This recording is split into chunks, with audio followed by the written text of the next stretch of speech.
Assalamualaikum, bersama saya Emran Azmi Rosli dalam Berita Pagi Sabah, edisi Rabu, 27 Oktober 2021. Kita mulakan dengan situasi semasa COVID-19 di negeri ini. Satu kluster baru dilapor semalam. Kluster komuniti di Ranau itu dikenali kluster Kimolohing, dipercayai berpunca daripada Majlis Hari Jadi.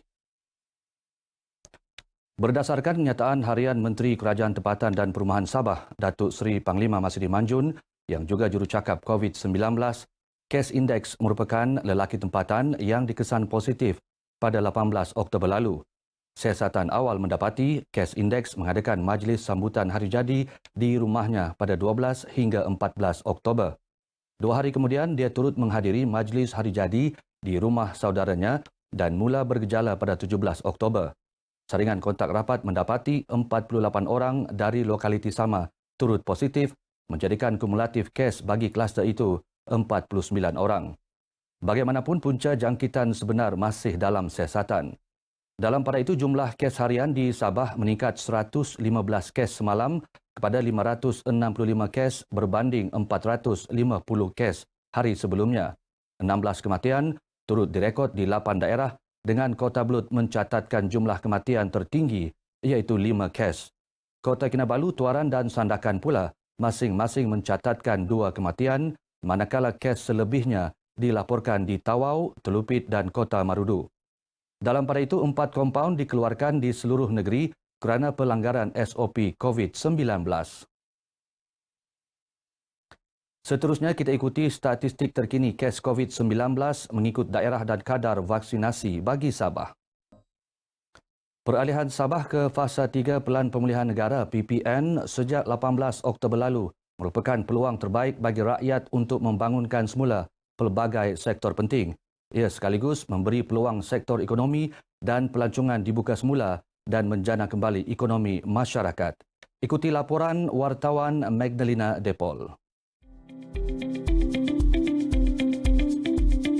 Antara yang mengambil peluang untuk menjana semula pendapatan adalah peniaga tamu Kundasang daerah Ranau. Ia dibuka dan beroperasi semula sejak 23 Oktober lalu. Melalui pembukaan tamu ini dapat lagi meningkatkan lagi pendapatan masyarakat. Bukan saja tamu KRT ini tetapi beberapa pasar telah juga dibuka. Dan kita juga berharap dalam fasa ketiga ini kita sentiasa mengambil langkah berhati-hati supaya kita dapat sama-sama mengelak penularan penyakit COVID. Tamu Kundasang yang beroperasi sejak 2015 ditutup sejak Jun tahun lalu bagi mengekang pandemik COVID-19. Kini, peniaga dan pengunjung optimis peluang ini perlu dimanfaatkan sepenuhnya melalui pematuhan SOP ketat untuk kebaikan sektor ekonomi dan pelancongan. Tamu KRT sebagai tempat mencari nafkah oleh kebanyakan ibu-ibu di kawasan Pekan Kundasang selama ini telah tertutup selama 2 tahun kan. Jadi pada pagi ini hari yang amat bersejarah bagi kami kerana kita telah diberi peluang untuk membuka kembali. Melalui pembukaan semula KRT, kami peniaga dapat cari pendapatan di sini. Senanglah kami, kalau pelancong ramai pun senang kami berniaga. Sebelum ni kami berniaga di rumah saja. Jadi kami ambil order dari rumah. Kami rasa banggalah yang sebetulnya apabila tamu KRT ini dibuka, harap-harap pelancong ini akan bertambah untuk menambah rezeki kami lah. Nah, selain daripada itu, yang mana pelancong luar pun boleh juga datang, mudah-mudahan lah. Menteri Pembangunan Masyarakat dan Kesejahteraan Rakyat Negeri Sabah, Datuk Insinyur Syahelmi Yahya selaku Exco Kesihatan Negeri turut mengingatkan tentang pematuhan SOP agar peralihan negeri Sabah ke Fasa 3 ini tidak menjadi sia-sia. Maka dengan itu pentingnya kita mematuhi SOP ini agar segala rancangan pemulihan dan pembukaan ekonomi ini tidak akan terganggu lagi oleh peningkatan kes.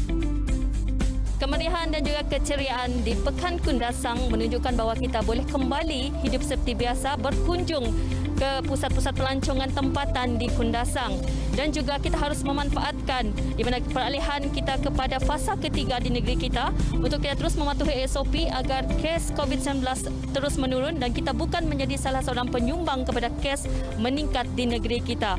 Magdalena, RTM.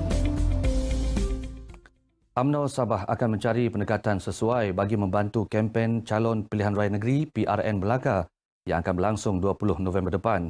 Ia susulan arahan terkini Kementerian Kesihatan Malaysia KKM yang menghadkan aktiviti kempen dan perhimpunan ramai berkaitan pilihan raya.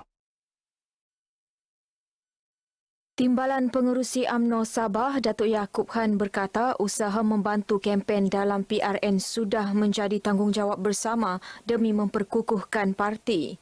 Kalau kita lihat kepada arahan terkini daripada pihak KKM khususnya, yang mana menghadkan aktiviti berkempen di negeri Melaka, sudah tentu ianya akan kita cari kaedah yang bagaimana sesuai untuk bekerja di sepanjang tempoh berkempen.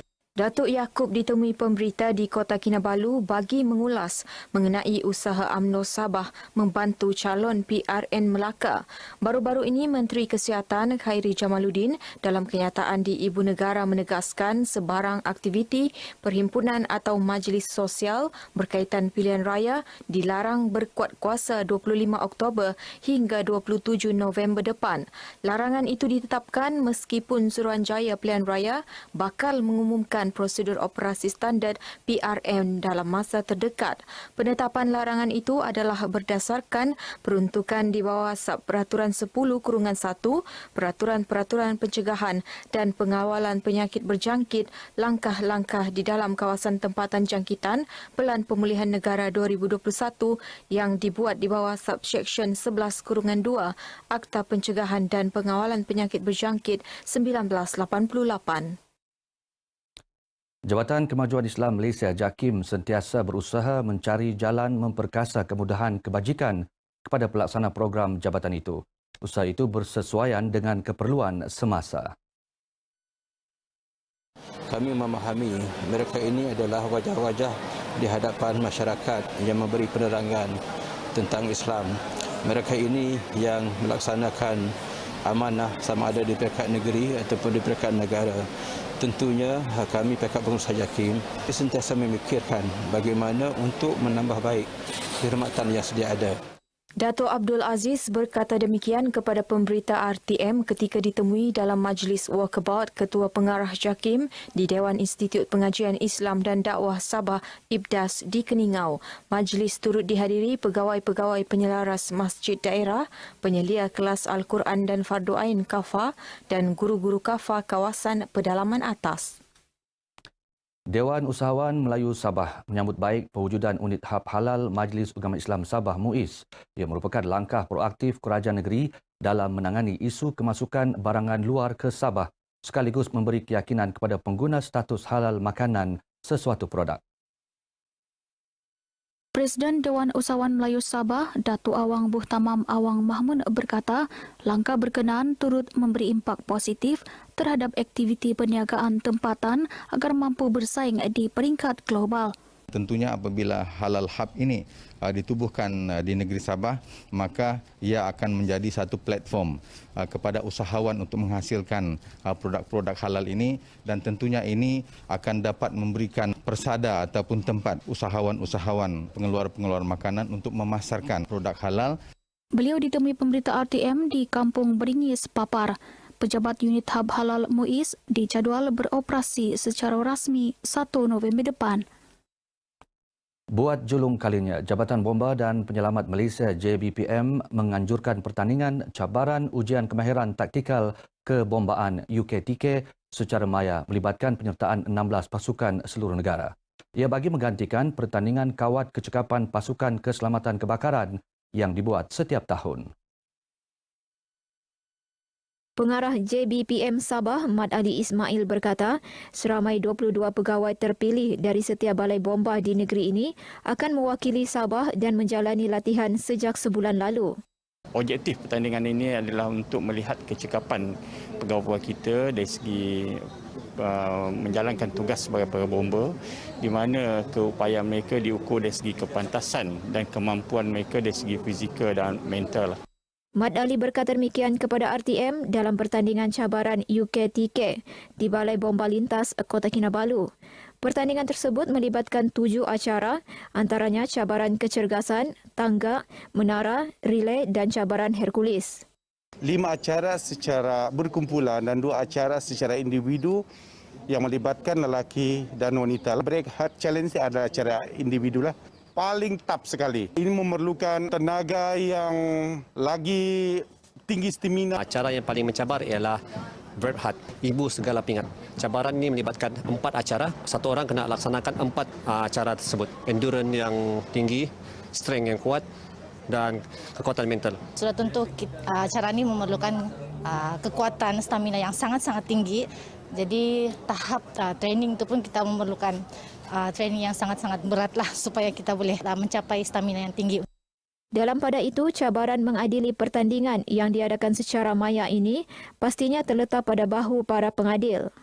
Kami diberi tanggungjawab yang sangat besar dan perlu melengkapkan antara integriti. Untuk cabaran yang kedua yang agak besar juga bagi kami adalah untuk menetapkan masa bagi waktu pelepasan bagi setiap acara. Turut membantu dalam proses penilaian pasukan Gerakan Udara Pangkalan Sabah melalui rakaman video dari udara menggunakan drone. Baik saudara, sekian berita pagi Sabah. Sentiasa berhati-hati dan peka terhadap tempat yang anda kunjungi. Jangan bawa balik COVID-19. Saya Emran Azmi Rosli. Salam hormat. Ku di sini mendeklamasikan seluruh hidupku, segenap dimensi yang membutakan mataku. Aku tersasar jauh dari enigma cintamu. Moga kau mengerti apa tersirat di hatiku. Egonya dirimu menguasai seluruh ruang angkasa. Aku berlayar jauh tanpa kibaran layarnya. Di sini ku berpijak teguh di bumi yang nyata. Mana perginya sinopsis cerita kita yang hilang.